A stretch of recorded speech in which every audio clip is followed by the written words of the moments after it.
तो ये जब बेअदबियां होती हैं तो इससे बरकतें तो नहीं मिलती, फिर इंसान और महफिलों में आने के फायदे के बजाय बेअदब होकर उठता है। अभी कोई उठ के जाएगा मुझे कोई तकलीफ नहीं होगी, मगर दरमियान में से कोई जाता है तो फितरत यही है इंसान की तकलीफ होती है।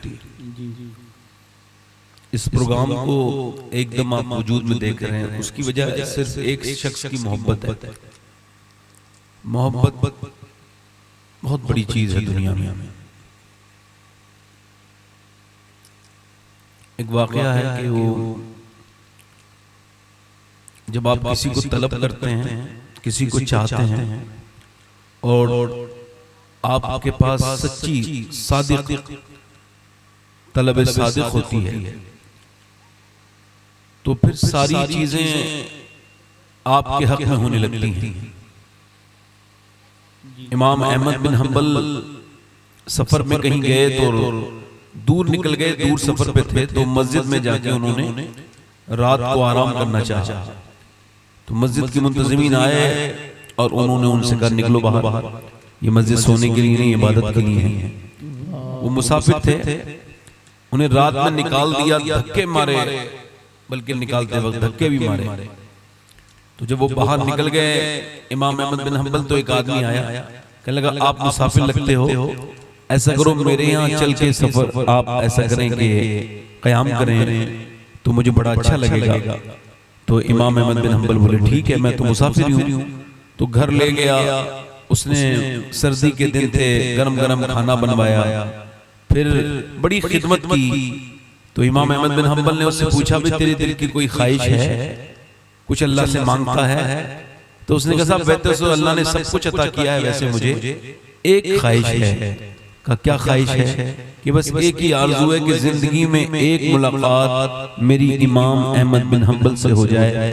इसी मैं रोज दुआएं करता रहता हूँ। इमाम अहमद बिन हंबल उठे और मुस्कुरा के बोले यार तेरी तलब ने मुझे धक्के लगवा दिए, मस्जिद से निकलवा दिए,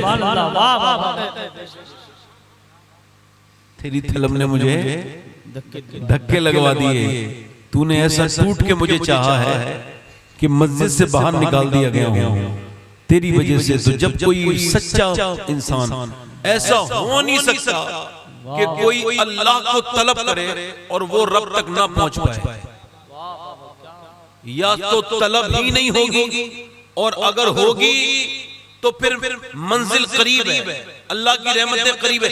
या तो तलब में अपनी इज्जत होगी, या तो तलब में अपना घमंड होगा, या तो तलब में अपनी मालो दौलत होगी। वरना अगर खुलूस खालिस अल्लाह के साथ ये मामला है कि मैं रब तुझे तेरे बगैर मरना नहीं चाहता, कि मैं तेरी मोहब्बत के बगैर और तेरी चाहत और तेरी रजा के बगैर मरना नहीं चाहता, तो ऐसा हो नहीं सकता कि जिगर मुरादाबादी ने कहा था मेरी तलब भी किसी के करम का सदका है, कदम ये उठते नहीं है उठाए जाते।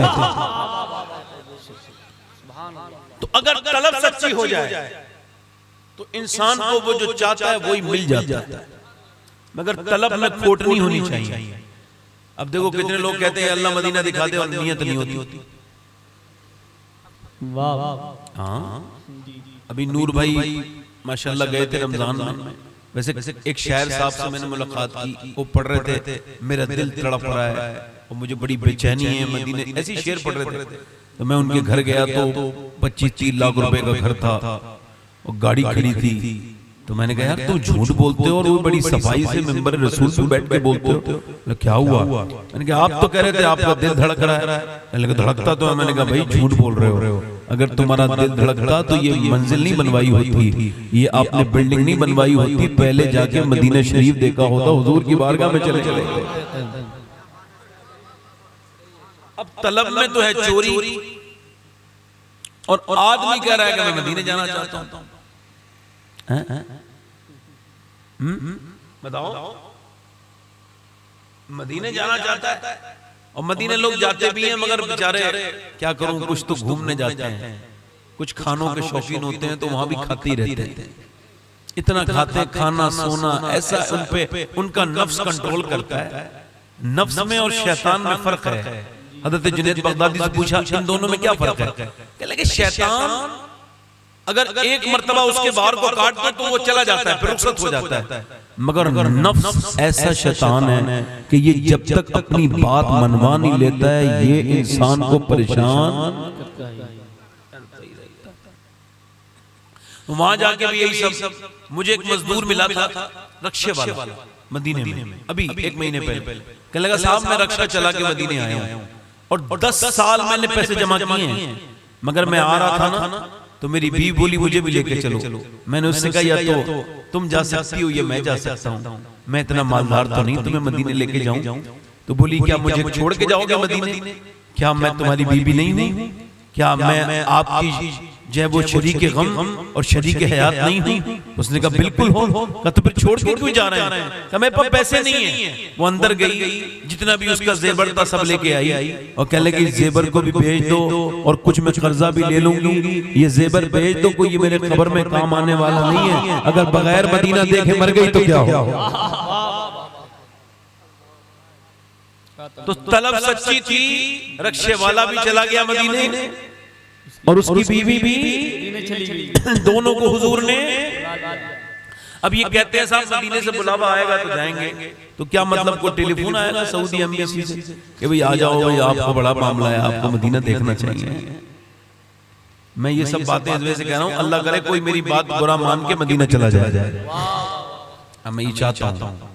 और फिर वो आला फरमाते हैं जन्नत में आके नार में जाता नहीं कोई। अंदाज देखें जरा, ये फरमाते हैं जन्नत में आके नार में, फरमाते हैं उसूल शरीयत का ये है कि जो जन्नत में जाएगा वो फिर कभी जन्नत से बाहर, वो जहन्नम में कभी नहीं जा सकता। जिसे अल्लाह ने एक बार जन्नत दे दी उसे फिर अल्लाह जन्नत ही रखेगा, वो जन्नत ही रहेगा। और फरमाते हैं मदीने में तो जन्नत का टुकड़ा मौजूद है, तो फरमाते हैं मदीना वो जगह है जो एक बार मदीना जाएगा वो फिर कभी जहन्नम में नहीं जाए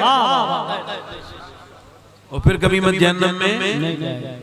बोलो तो सही है, ये नाजिम साहब ही बोल रहे हैं, आप भी तो बोलो फिर वो कभी जहन्नम में, जन्नत में आके नार में जाता नहीं कोई। शुक्र खुदा नबीद नजातो जफर की है और मांगेंगे मांगे जाएंगे, मुंह मांगी पाएंगे। सरकार में न ला है न हाजत अगर की है, और मंगता का हाथ उठते ही दाता की देन थी।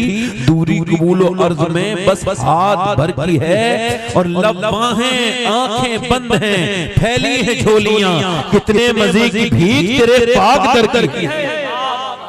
नारे सरकार हम गवारों में तर्जे अदब कहां, हमको तो बस तमीज यही भीख भर की है। मैं एक साहब ने फरमाइश की है, उसके 2-3 शेर में ना अब वो पढ़नी पड़ रही है मुझे हर जगह, तो वो पढ़ रहा हूँ। 2-3 ही शेर पढ़ूंगा, मेरा इरादा माहौल के हिसाब से शेर मुझे ज्यादा याद नहीं आते, अल्लाह का शुक्र है अभी तक इतना कंट्रोल है मेरा। मैं 2-3 शेर जरूर पढ़ूंगा, तो सुनेंगे आप लोग? दोनों हाथ उठा के बताएं कितने लोग सुनेंगे। आप डरे ना बिल्कुल भी, कोई धोखेबाज आपसे हाथ नहीं उठवा रहा है। दोनों हाथ उठा के बोलो, इंशाल्लाह सुनेंगे। पढ़ता हूं, थोड़ा सा माहौल बनाइए ताकि मैं तकरीर कर लूं। क्या बताऊं कि क्या मदीना है,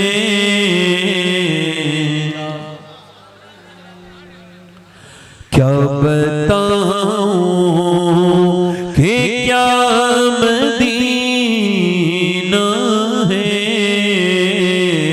क्या बताऊं, क्या बताऊं कि क्या मदीना है, क्या बताऊं कि क्या मदीना है।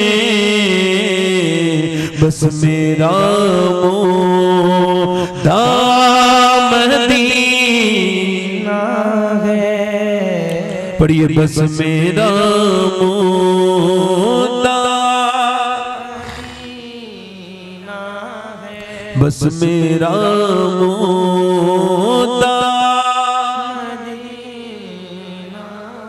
और दुनिया वाले तो दर्द देते हैं, वाले तो दर्द देते हैं, दर्द दिल की दवा मदीना है, दर्द दिल की दवा मदीना है। और उसकी आँखों का नूर तो देखो, उसकी आँखों का नूर तो देखो, जिसका देखा हुआ मदीना है, जिसका देखा हुआ मदीना है। और वो दिल्ली का शायर था जिसने कहा था, दिल ही तो है न संगो खेश, दर्द से भरना आए क्यों, रोएंगे हम हजार बार, कोई हमें रुलाए क्यों। हाँ वो नहीं खुदा परस्त, चलिए वो बेवफा सही, जिसको हो जानो दिल अजीज, उसकी गली में जाए क्यों। मेरा इमाम बोला फिर के गली गली तबाह, ठोकरें सबकी खाए क्यों। और गालिब दिल को जो अक्ल दे खुदा, तेरी गली से जाए। क्या बात, क्या बात, क्या बात। उठ के जाऊं कहाँ मदीने से, उठ के जाऊं कहाँ मदीने से, उठ के जाऊं कहाँ मदीने से। क्या कोई दूसरा मदीना है। और ये शेर जरा सा हल्का सा तरतीब बदल के अरबाब फारूकी साहब की नजर है, हल्का सा तरतीब बदल के, मेरे दिल में हुजूर रहते हैं, मेरे दिल में हुजूर रहते हैं, दिल मेरा दूसरा मदीना है, दिल मेरा दूसरा मदीना है, दिल मेरा दूसरा मदीना। आखिरी रास्ता और आखिरी रास्ता मोहम्मद है, आखिरी रास्ता मोहम्मद है, आखिरी रास्ता मदीना है। क्या बड़ी मेहरबानी, अल्लाह आपको जज़ाए खैर अता करे। बस इको कम करें भाई, जरा आवाज इसकी साफ कर दें। ज्यादा लंबी आज की तकरीर नहीं है, मुख्तसर है, मगर थोड़ी सी खास बातें कुछ करनी है।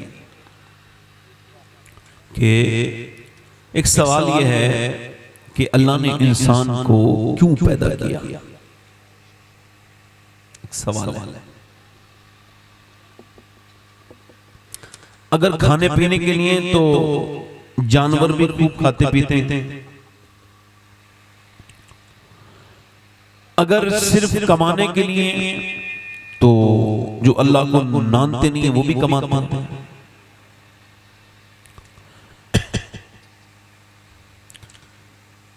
आपके घर में जो फ्रिज है उसका एक मकसद है, आपकी वॉशिंग मशीन का एक मकसद है कि वो कपड़े धोती है। फ्रिज आपके खाने को महफूज रखता है। जो इंसान ने चीजें बनाई हैं, हाथ की मशीन से लेकर के इस मोबाइल तक की सारी चीजें, इसका मतलब ये है कि ये सब चीजें बामकसद इंसान ने इंसान के लिए जितनी चीजें बनाई वो सब बामकसद है। तो क्या अल्लाह ने इंसान को बेमकसद बनाया? सवाल है। इसका इको और कम करें भाई, और आवाज साफ करें, और आवाज भी थोड़ी कम करें, इसकी आवाज भी कम करें, इको भी कम करें, आवाज भी कम करें। ये हिंदुस्तान में ये खास बीमारी है, ये माइक के अंदर होती है कि इसको सेट कराना पड़ता है। ये लोग माइक तो ले लेते हैं मगर इसकी सेटिंग नहीं सीखते कि जब कोई बोले तो कैसा उसकी आवाज रखनी चाहिए। अब इसमें गूंज हो रही है, इससे आवाज मेरी ड्रॉप हो रही है, तो इस गूंज को कम करें, आवाज को ठीक कर दें। और ये रोज दौरान तकरीर रोज ही ऐसा करना पड़ता है। ये बड़ा अफसोस की बात है। रोज ही उसे समझाओ कि तुम ऐसा कर दो, तुम वैसा कर दो। ऐसा लगता है कि माइक वाली जिम्मेदारी भी हमारे ऊपर ही है कि ये भी काम हमने सीख ही लिया है कि अब बेस बढ़ा दो और ट्रेबल कम कर दो। और कुछ नाथों को मैंने देखा वो बेस ट्रेबल में पता ही नहीं क्या है मगर फिर भी कहते हैं बेस कम कर दो और ट्रेबल कम कर दो। मैंने पूछा किसे कहते हैं भाई बेस? हमें क्या पता किसे कहते हैं। मैं कहते क्यों? बोले सब कहते हैं तो हम भी कहते हैं। अरे मैं कह यार ये कौन सी बात हो गई, आपने जो है ना वो जो आपने कही वही। तो मुझे तो खैर ये बेस भी पता है कि मोटी आवाज करने को बेस कहते हैं और ट्रेबल कहते हैं उसको पतली करने को। ये मुझे दोनों बातें पता है। तो मैं थोड़ा सा आपसे अर्ज कर रहा हूँ भाई थोड़ा हल्का सा इसमें बेस बढ़ाएं और थोड़ी सी इसकी आवाज कम करें। जो सीटी जा रही है आवाज ज्यादा बढ़ाने, मास्टर से आवाज कम होगी और इसमें आप बेस हल्का सा बढ़ाएंगे, ट्रेबल थोड़ा सा हल्का सा कम करेंगे इसका। बस यहाँ छोड़ दें। अब आप यहाँ पर ऐसा करें कि हल्का सा ट्रेबल बढ़ाएं और इसकी गूंज कम कर दें और आवाज भी कम कर दें। खैर मैं अर्ज कर रहा था आपसे कि अल्लाह ने इंसान को बेमकसद पैदा नहीं किया, सिर्फ पैसा कमाने के लिए पैदा किया नहीं। अल्हाकुमुत तकासुर हत्ता ज़ुरतुमुल मक़ाबिर कल्ला सौफ़ तअलमून सुम्मा कल्ला सौफ़ तअलमून। अल्लाह फरमाता है कि तुम्हें गाफिल लगा माल की ज्यादा तलबी नहीं, यहां तक कि तुमने कब्रों के मुंह देख लिए। फिर वो कहता है कल्ला सौफ़ तअलमून सुम्मा कल्ला सौफ़ तअलमून। अल्लाह ने सुम्मा कहा यानी आंख खोल जानी चाहिए। अल्लाह सुम्मा जब कह रहा है कितनी बड़ी बात है। वो कह रहा है फिर तुम जान लोगे। कहता है हाँ हाँ जान लोगे, फिर हाँ हाँ तुम जान लोगे। जरा गौर तो करें आप। पहले कहता है कि तुम हाँ हाँ तुम जान लोगे, ये भी एक लहजा समझाने का है। हाँ हाँ तुम जान लोगे। और फिर कहता है फिर हाँ हाँ तुम जान लोगे कि ये जो तुमने दौलतें कमाई, ये जो अपने घरों में पैसे रखे, ये जो तुम दुनिया के लिए अल्लाह को भूले रहे, ये सब का मकसद तुम्हारे ऊपर खुल के रहेगा। ये सब बातें तुम्हारे ऊपर एक दिन खुल के रहेंगी। जैसे बचपन में बच्चा खिलौने से खेलता है और जब बड़े होके वही खिलौना उसको दिया जाएगा तो उससे बेजारी का इजहार कर देगा। आपसे जब कोई बचपन में खिलौना छीने तो आपको बुरा लगता है। ऐसे ये दुनिया की दौलत आपको अजीज है, मगर जब आप मर जाओगे, जब कब्र में जाओगे, तो फिर ये जब दौलत आपके सामने अगर रखी गई तो जैसे बच्चा अपने खिलौने को देख करके मोहब्बत करता था दुनिया में, मगर जब वो बड़ा हो गया तो उसी खिलौने को उसके सामने कोई उसकी हैसियत नहीं। ऐसे ये दौलत किसी हैसियत के लायक नहीं रहेगी, ये बिल्कुल बेकार हो जाएगी। जब आप आखिरत में जाओगे, जिसके लिए आपने अल्लाह को छोड़ा, जिसके लिए सारे बुरे काम किए, ये दौलत आपके काम नहीं आएगी। अल्लाह ने आपको क्यों पैदा किया? सिर्फ ना तो खाने के लिए पैदा किया, ना इस वजह से अल्लाह फरमाता है मैंने इंसान को अपनी इबादत के लिए पैदा किया। काहे के लिए बोलो? अपनी इबादत के लिए पैदा किया। अल्लाह फरमाता है मैंने इंसान को अपनी इबादत के लिए पैदा किया। अच्छा, अल्लाह ने इबादत के लिए पैदा किया और अल्लाह फरमाता है मैंने इंसान को परखने के लिए पैदा किया ताकि इंसान परखा जाए क्यों वो कितने नेक काम करता था, कितने बुरे काम करता था। मगर अब ये चीज तो हमारे ऊपर से उठ गई, लोगों को ये पता ही नहीं कि अल्लाह ने उनको पैदा क्यों किया। जैसे ये रुमाल वाला आदमी जा रहा है, इसको भी नहीं खबर है कि अल्लाह ने इसको क्यों पैदा किया, वरना ये यहाँ उठ के जाते ही नहीं यहाँ से। ये बैठा रहता सुनता तो कम से थोड़ी देर मेरा भाई कि ये आदमी मौलाना इतनी दूर से है, इसकी थोड़ी नालायकी तो सुन ले। तो आदमी बैठता नहीं और वो माज़अल्लाह इधर उधर की बात। और किसी साहब को जाना है तो मैं अब ऐसे ही कहूंगा तो बुरा लगेगा लोगों को, मगर ये कोई बुरी बात नहीं है। मेरा हक है कि मैं समझा रहा हूं तो आप बैठ के सुने। मेरा हक है कि नहीं बोलो? है ये मेरा हक नहीं? अब कोई बगैर परमिशन के चला जाए तो ये तकलीफ की बात है। एक मास्टर हाई स्कूल का पढ़ाता है, प्राइमरी का, तो उससे भी बच्चे पूछ के जाते हैं जाएं कि नहीं जाएं। और यहाँ जलसों का रिवाज ये, यहाँ कोई किसी से नहीं पूछता, यहाँ कोई भी ऐसी उठ के चला जाता है। तो थोड़ी देर आप सुन लीजिए, मैंने भी ज्यादा देर बोलना नहीं है। आपसे बस इस वजह से कि ये अल्लाह करे तो इस महफिल में कुछ लोगों के अंदर अपने रब से अल्लाह अपने करम से फैज और उनके दिलों में खौफ पैदा करे। कि मैं अर्ज कर रहा था कि अगर अल्लाह ने आपको पैदा किया, इंसान को अल्लाह ने पैदा किया इबादत के लिए। हजरत इमाम मालिक फरमाते हैं कि इंसान 2 बार पैदा होता है, एक बार पैदा नहीं होता, 2 बार पैदा होता है। एक बार तो दुनिया ने सुना है, इमाम मालिक कह रहे हैं इंसान 2 बार पैदा होता है। एक बार तो अपनी माँ के पेट से पैदा होता है, उस दिन उसकी पैदाइश है, और एक दिन वो उस दिन पैदा होता है जब वो ये जान लेता है, वो ये समझ जाता है कि अल्लाह ने उसको क्यों पैदा किया है। यानी एक बार की पैदाइश नहीं है। अपने मन में डूबकर बाजा सुरागे जिंदगी, मेरा ना बनता है ना बन, अपना तो बन, यानी अपना तो बन। इंसान तू ये तो समझ के अल्लाह ने तुझको पैदा क्यों किया है, ये गौर तो कर। अल्लाह ने तुझको इस वजह से पैदा किया, इंसान जैसी खूबसूरत चीज को अल्लाह ने क्यों पैदा किया। मेरे हुजूर फरमाते हैं जब जन्नती जन्नत में चले जाएंगे तो जन्नतियों को कोई हसरत नहीं होगी, यानी जो जन्नत में जाएंगे उनको कोई हसरत नहीं है। अब बताओ, जन्नत तो आशाइश की जगह है, जन्नत को आराम की जगह है, जन्नत तो अल्लाह के इनाम की जगह है, मगर हुजूर फरमाते हैं जन्नत में जन्नतियों को कोई हसरत नहीं होगी, मगर एक हसरत जन्नतियों को भी होगी। अर्ज़ की या रसूल अल्लाह वो क्या? मेरे आका ने फरमाया वो ये हसरत होगी, काश हमने दुनिया में जितना वक्त खराब किया उतने वक्त में अपने अल्लाह का जिक्र कर लिया होता। यानी जितने वक्त बैठ के हम इधर उधर की बातें करते रहे, जितने वक्त बैठ करके हमने फालतू की बातें की, उतनी देर हमने अपने रब को याद कर लिया होता, अपने परवरदिगार को याद कर लिया होता, उतनी देर ही अल्लाह को याद कर लिया होता। मेरे हुजूर फरमाते हैं जब दिन निकलता है तो ऐलान करता है, दिन जब निकलता है तो ऐलान करता है, ए इंसान तुझको जो करना हो वो कर ले, आज मैं आया हूं, आज के बाद फिर कभी नहीं आऊंगा, आज के बाद फिर कभी नहीं आऊंगा। दिन निकलता है तो ये कह के जाता है, तो इंसान को क्या करना था, उसको अल्लाह की इबादत करनी थी, मगर वो इससे गाफिल रहा, वो इससे दूर होता चला गया। हालांकि इंसान ने इसके बारे में गौर नहीं किया। अगर वो गौर करता, कभी सोचता, कभी तन्हाई में इस बात को सोचता कि आखिर मेरा है कौन और मैं किसका हूं, तो उस पर ये राज खुल जाता, मगर उसने इसको सोचा नहीं, उसने इस पर गौर नहीं किया, उसने इस पर तवज्जो नहीं की कि अल्लाह ने उसको क्यों पैदा किया था। वो सिर्फ दुनिया में लगा रहा और दुनिया की चीजों में लगा रहा, और जब उसको मौत आती है तो फिर वो चीखने लगता है कि काश मैंने अल्लाह को राजी कर लिया होता। जब वो कब्र में जाता है तो फरिश्तों से कहता है,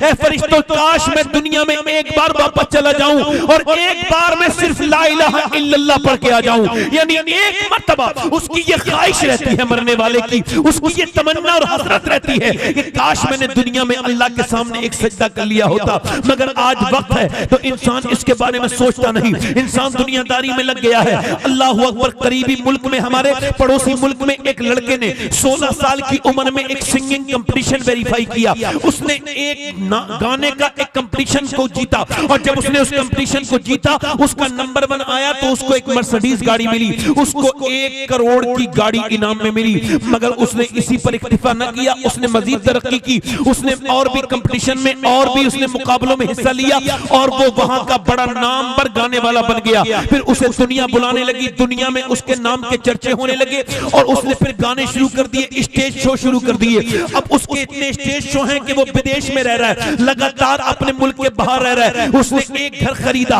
एक शहर में, दूसरा घर खरीदा दूसरे शहर में। अब नौकर है, चाकर है, उसकी गाड़ी का दरवाजा कोई और खोलता है, उसकी तारीख कोई और लिखता है, वो खुद अपनी तारीख नहीं लिखता। यहां तक उसके हालात हैं कि उसने 19 साल की उम्र में शादी कर ली। 19 साल की उम्र में शादी करने के बाद जब 21 साल की उम्र हुई तो वो गाना गाते गाते गाते गाते अचानक गिर गया, और जब गिरा तो उसको अस्पताल में लेके गए। जब उसका चेकअप हुआ तो पता लगा इसके दोनों गुर्दे खराब हो चुके हैं, और दोनों गुर्दे इतने खराब हो गए कि अब कोई इलाज नहीं बचा सिवाय इसके कि डायलिसिस किया जाए।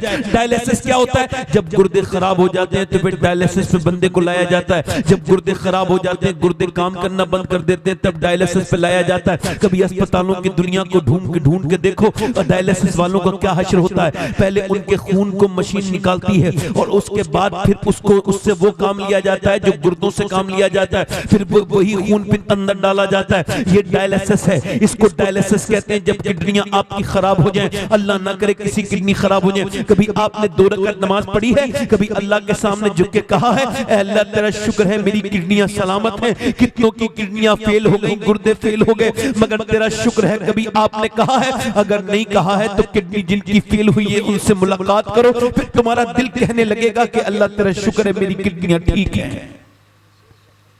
फिर आप कहने लगोगे अल्लाह तेरा शुक्र है कि मेरी किडनियां ठीक है।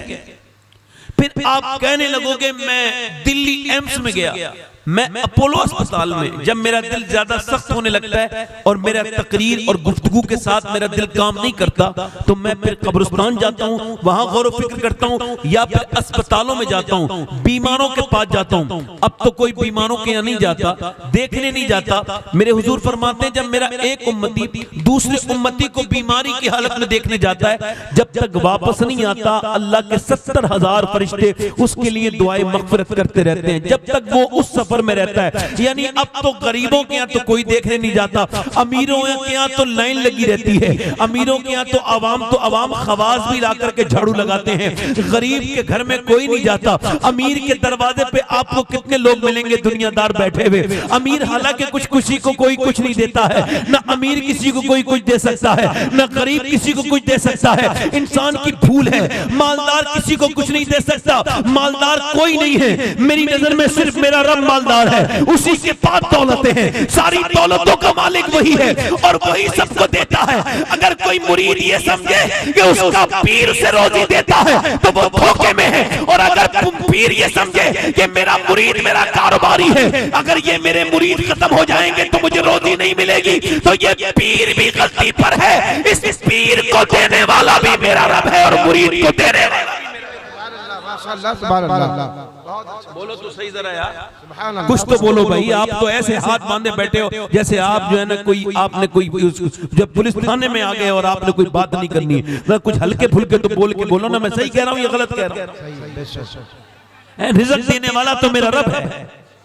जरा गौर करें, आप अस्पतालों में जाएं और आप जो है ना डॉक्टरों के यहाँ जाएं, आप बीमारों के यहाँ जाएं, आप देखें कितनी दुनिया है, सिर्फ आप ही की दुनिया नहीं है। तो मैंने उस डॉक्टर से ये पूछा कि डॉक्टर साहब आपकी मालूमात में वेंटिलेटर पे जो लड़के हैं जिनकी उम्र 30 साल से नीचे है वो कितने होंगे? तो उसने गिन के बताया जो अपोलो के अस्पताल में कि मियाँ कम से कम 45 लड़के हैं हमारे यहाँ पर वेंटिलेटर पर, जिनकी बचने की कोई उम्मीद नहीं है। कोई गाड़ी चला रहा तो एक्सीडेंट हो गया, कोई जो है वो अपने मोबाइल पे बात कर रहा था तो एक्सीडेंट हो गया, किसी ने किसी लड़की की वजह से खुदकुशी कर ली। ये सारे हमारे पास तकरीबन इतने केस हैं। अल्लाह अकबर, जरा गौर तो कीजिए आप, कितने लोग ऐसे हैं अल्लाह अकबर, मौत उनके दरमियान खड़ी है और उनको एहसास नहीं है। एक आदमी ने मुझे टेलीफोन किया और मुझको, वो 2 साल पहले की बात है, अब तो उसका नाम सलीम था, उसका इंतकाल भी हो गया, वो कश्मीर का था। उसने मुझे टेलीफोन किया, कहने लगा मैं आपकी एक तकरीर सुनना चाहता हूं।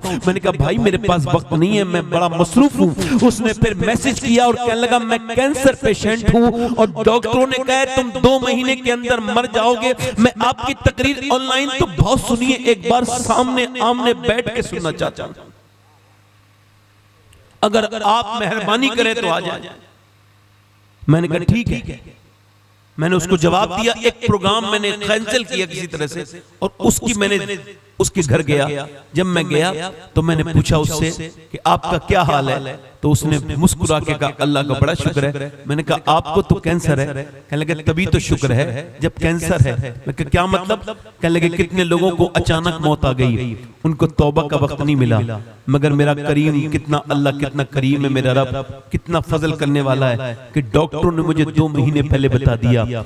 अल्लाह ना चाहता तो कैसे बताते। डॉक्टरों ने मुझे बता दिया कि तुम 2 महीने के अंदर मर जाओगे। अब मैं बड़ा शुक्रगुजार हूँ, उसके सामने रोता हूँ और कहता हूँ ऐ अल्लाह तेरा शुक्र है मेरे मालिक, तेरा बड़ा फजल है मेरे मालिक, तेरा बड़ा करम है मेरे मालिक कि कितनों को बगैर तौबा की मौत आ गई, तूने मुझे 2 महीने दिए हैं तौबा करने के लिए। वो कहने लगा मैं 2 महीने तक रोता हूँ, लगातार रोता रहता हूँ और अपने गुनाहों की तौबा करता रहता हूँ, एक एक गुनाह को याद करके तौबा करता हूँ। मुझे आज 1.5 महीना हो गया सैयद साहब, मगर अल्लाह का बड़ा शुक्र अदा करता हूँ मालिक, तूने मुझे तौबा की तौफीक दी है। मगर अपने जब बच्चों को देखता हूँ और बीबी को देखता हूँ, अल्लाह अकबर, मैं आपसे अर्ज कर रहा हूँ कितने बीमार हैं। वो गाना गाने वाला जो रोज एक शो करता था, नया शो करता था, आज जब उसकी मौत उसके करीब आ गई, अल्लाह अकबर, हजरत ईसा अलैहिस्सलाम गुजर के जा रहे थे। एक आदमी था, उसको पैरालिसिस था, उसको जो है वो उसके दोनों, उसके एक तरफ की साइड खराब हो गई थी, उसको जो है वो पैरालिसिस हो गया था, लकवा मार गया था उसको, और वो जो है ना उसकी आंखें नहीं थी और उसको लकवा भी था, बुखार में भी तप रहा था, मगर एक बात कहता था बार बार, ऐ अल्लाह तेरा शुक्र है मुझे बड़ी बीमारी नहीं, ऐ अल्लाह तेरा शुक्र है मुझे बड़ी बीमारी नहीं, ऐ अल्लाह तेरा शुक्र है मुझे बड़ी बीमारी नहीं, ऐ अल्लाह तेरा शुक्र है। हजरत ईसा बोले तेरी नजर में कौन सी बीमारी बड़ी बीमारी है? तुझे फालिज हुई पड़ी है, तुझे जो है पैरालिसिस हुआ पड़ा है, तू दोनों आंखों से अंधा है, और तुझे कौन सी बीमारी बड़ी लगती है? उसने कहा ईसा मेरी नजर में ये दोनों बीमारियां छोटी हैं और नाशुक्री वाली बीमारी बड़ी है। अल्लाह का शुक्र है कि मुझे नाशुक्री वाली बीमारी नहीं है। अल्लाह का मैं शुक्रगुजार हूं, मैंने नाशुक्री नहीं की, मैं अल्लाह का अपने रब का शुक्र अदा करता हूं। जरा तवज्जो तो करें, मेरी बात पर गौर तो करें। अल्लाह अकबर, उसको डायलिसिस हुआ, और डायलिसिस हुआ तो खर्चा बहुत होता है डायलिसिस में। एक जब डायलिसिस हुआ तो एक मकान बिका, फिर दूसरा मकान बिका, उसके जितने पैसे थे सारे खत्म हो गए बैंक में, फिर उसकी गाड़ियां बिक गई, उसके पास फिर कुछ बचा नहीं, उसके पास कोई दौलत नहीं बची। अब उसने सोशल मीडिया पे भीख मांगना शुरू की, मगर कोई उसका टेलीफोन नहीं उठाता था। फिर उसने सोशल मीडिया पे भीख मांगी, दुनिया को यह बता दिया कि वक्त से डरना, कभी अपने दौलत पर, कभी इल्म पर, कभी अपने तकवे पर गुरूर न करना, कभी अपने नाम पर गुरूर मत करना, कभी अपने काम पर गुरूर मत करना। अल्लाह जब वक्त बदलता है तो बड़े बड़े लोगों को सबक सिखा देता है। वक्त जब अपना मिजाज बदलता है, वक्त ने आज तक किसी फिरौन को नहीं छोड़ा, और न किसी नमरूद को छोड़ा, न किसी अबू जहल को छोड़ा। वक्त जब आता है तो बड़े बड़ों को सबक सिखा के चला जाता है। उस जमाने का कोई फिरौन नहीं बचा, तो इस जमाने का भी कोई फिरौन नहीं बचेगा। वक्त सबको वक्त दिखाएगा, वक्त जब आईना दिखाएगा तो कोई बच नहीं पाएगा। खैर, उसने लोगों को टेलीफोन किए, नहीं उठाया फोन, तो फिर उसने जो है ना वही करना शुरू कर दिया, सोशल मीडिया पर भीख मांगी। लोग कल तक जिसके पास दौलत के अंबार थे, आज वो भीख मांगा, मगर उसके भाई ने उसको अपना गुर्दा दिया और गुर्दा ट्रांसप्लांट हुआ, मगर फिर भी गुर्दा सक्सेस ना हो पाया। बेचारा मरने के करीब चला गया। कल तक डांस करता था, चेहरा सुर्ख था, मगर मरने से पहले चेहरा काला हो गया, रो रहा था। किसी ने पूछा असद क्यों रोता है? कहने लगे रोने की वजह यह है कि मेरे बच्चे, मेरी बीबी मुझे बिल्कुल बेसहारा रह जाएंगे। मैं जीते जी अपने बच्चों को यतीम देख रहा हूँ। ऐसा बदनसीब बाप हूँ जो जीते जी अपने बच्चों को यतीम देख रहा हूँ। मैंने अय्याशियां की, मैं अपने रब को भूला रहा। मुझे अल्लाह ने आवाज दी तो मैंने गाने गाए और लोगों को खुश किया। आज मेरा वक्त बुरा है तो लोगों ने मुझे छोड़ दिया, मगर मैं सोचता हूँ कि जितने मैंने लोगों को राजी करने के लिए गाने गाए, अगर इतने अपने नबी की नाते पड़ी होती तो मेरा ये हाल ना हो। नारे तकबीर, नारे रिसालत, जश्न ईद मिलादुन नबी, अज़मते मुस्तफा, मसलके आला हज़रत, नारे तकबीर।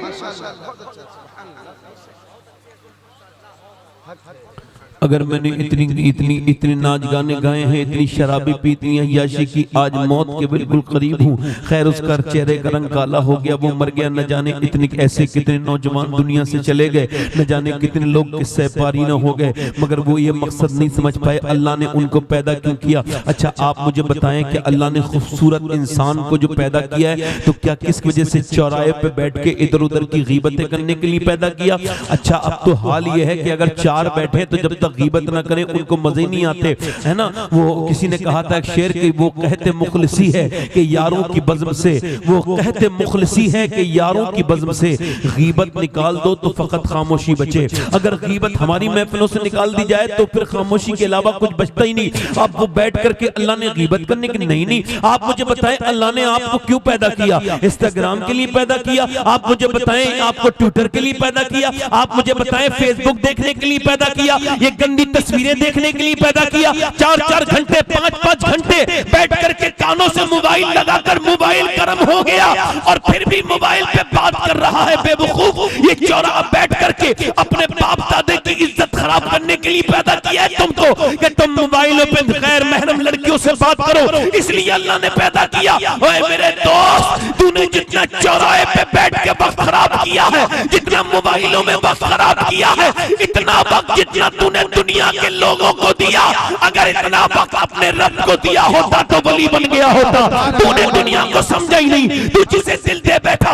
याद रख, अल्लाह ने तुझे दुनियादारी के लिए पैदा नहीं किया, अल्लाह ने तुझे गाने गाने के लिए पैदा नहीं किया, सिर्फ कमाने और खाने और सोने के लिए पैदा नहीं किया, बल्कि अल्लाह ने तुझे जो पैदा किया है, तो बरेली से ताजु शरिया की आवाज आ रही है, जिंदगी ये नहीं है सभी के लिए, जिंदगी है नबी की, नबी के लिए। ना समझ मरते हैं जिंदगी के लिए, जीना मरना है सब कुछ नबी के लिए। ये तो पोते ने कहा, मगर दादा ने जो बात कही ना तो कोई ऐसा कह पाया था ना कोई ऐसा कह पाएगा। पोते ने कहा था जिंदगी है नबी की, नबी के लिए। दादा बोले जमीनो जमान तुम्हारे लिए, मकीनो मकान तुम्हारे लिए, चुनीनो चुना तुम्हारे लिए, बने तो जहां तुम्हारे लिए, हम आए यहाँ तुम्हारे लिए, उठे भी वहां तुम्हारे लिए। नारे